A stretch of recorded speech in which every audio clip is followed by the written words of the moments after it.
29 septembre 2012.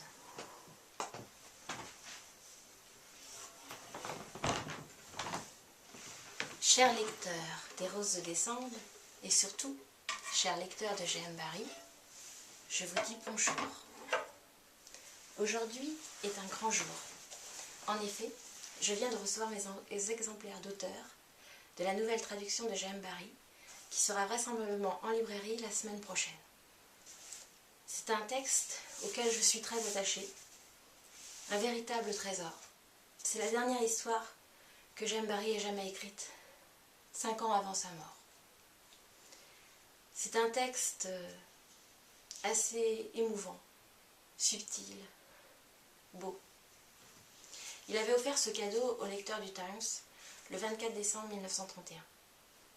Et je crois donc, puisque c'est vraiment un conte d'hiver, un conte de Noël, qu'il serait tout indiqué de le lire la veille de Noël.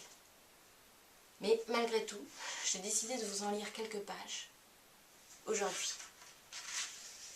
Adieu, mi joli Logan. Un conte d'hiver. Chapitre 1. Les Anglais. Le 1er décembre 1800... Je crois qu'il est plus sage de s'arrêter ici et de jeter un voile sur la date, de crainte que mon propos ne prenne fâcheuse tournure ou bien de tombe entre des mains par trop inquisitrices. En revanche, il ne me semble pas contraire à la prudence de révéler le temps qu'il fait. C'est une nuit de bourrasque. Il y a une demi-heure, ces vents imprévisibles ont violemment projeté vers moi les battants de la fenêtre, et ils ont traversé chaque pièce afin d'y jouer de la cornemuse. Leurs cris étaient ceux de ces officiers de loi qui cherchent à appréhender et à livrer à la justice quelque intrépide ministre Scott, celui-là même qui est assis ici et se tient prêt à mettre en accusation apparition et sorcière. Il y a quelques instants, une autre bourrasque est passée. Ce soir, il me semble presque possible de prendre au piège tous ces vents et de rassembler en un seul et même endroit ces invités qui traversent le presbytère en hurlant. Puis je courrai de porte en porte. Je les ouvrirai et les fermerai tour à tour, pour devenir alors le chef d'orchestre d'un ensemble au répertoire plutôt lugubre. J'essaie de m'atteler au journal que les Anglais m'ont mis au défi d'écrire. Il n'y a aucune raison de le commencer ce soir, car pour le moment, pas un flocon n'est tombé sur mon premier hiver dans le Glen. Ce journal est censé être le récit de ma vie ici pendant les semaines, certains disent même des mois, où le Glen est barré.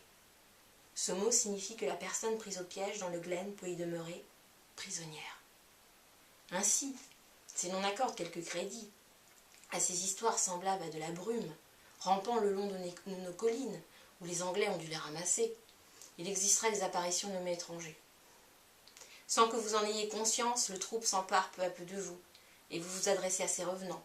Vous vous promenez en leur compagnie, pensant qu'ils appartiennent à votre monde, jusqu'au moment où, peut-être, ils vous joueront de sale tour.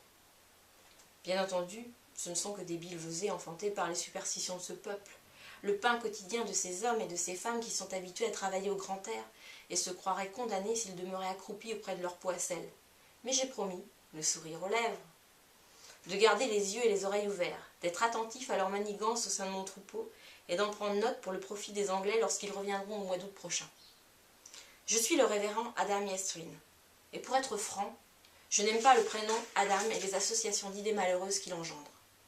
J'ai 26 ans, et bien que l'on l'enjambe, je parais peut-être plus jeune qu'il n'est convenable de l'être dans cette fonction sacrée. Je suis glabre, sans jamais avoir à me servir d'un rasoir. En effet, voilà 2 ans, me semble-t-il, que j'ai cessé de sacrifier à cette habitude. J'ai obtenu un assez bon diplôme à l'université de Saint-Andrews, mais mes facultés intellectuelles étaient soumises au joug d'une irrésistible passion. Sous son emprise, je repoussais mes livres et je me mettais à jouer du violon. Lorsque je fus nommé ici, il me fallut d'abord me débarrasser du violon, avant de faire mon entrée dans le Glen. Je m'acquittais de ce devoir en arborant un air faussement humble, bien à l'abri derrière mes 3 charrettes remplies de meubles. Mon regard ne quittait point mes chaussures, mais il ne m'échappait pas que, tous, derrière leurs fenêtres, ils m'épiaient. Et tous les miles, le long du chemin qui me menait au presbytère, au moins 2 de ces indiscrètes paires d'yeux me scrutaient. Lorsque les Anglais découvrirent à quel point j'étais honteux d'avoir de nouveau cédé aux séductions de mon violon, ils furent assez effrontés pour me prier de leur en jouer un air. Mais j'espère qu'il n'est point nécessaire de préciser qu'ils durent se retirer, fort dépités. Ici, je n'ai jamais joué de ces instruments en public, mais il se peut que de temps en temps, je l'ai sorti de son étui pour en caresser les cordes.